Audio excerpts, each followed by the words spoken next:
বন্ধুরা, মোবাইল খোলার পরে যেমনি দেখছি মানে সিলেটের জনপ্রিয় কন্টেন্ট ক্রিয়েটার দীপঙ্কর ভাই যে না ফেরার দেশে মানে গেছেন গিয়া, মানে দেখে এত খারাপ লাগে, মানে বিশ্বাসই হন না যে তাই যে নাই, যে এটা বিশ্বাস করতেই পারি আর না।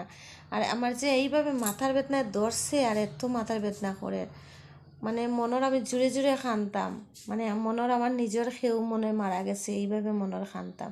আজকে দেখো আমরার এই অবস্থা, তার মার, তার বাবার, ভাইয়ের, তারপরে তার দিদিমার, তারপরে তার মামার অবস্থা কি যে হইতো। মানে এত ভিডিও ভালো ভালো বানাইতো, কোনো দিন তো খারাপ ভিডিও হে বানাইছেও না, ভালো ভালো ভিডিও বানাইতো। মাত্র 22 বছরের ছেলেটা, ঠাকুরে খেনে জন্ম দেয় আর খেনে যে মৃত্যু হয়, মৃত্যুর একটা বয়স লাগে তো, মানে একদম অল্প বয়সও হয়ে গেল গিয়ে আপনাদের সারিয়ে, মানে এত খারাপ লাগে, খোয়ার মতো নাই।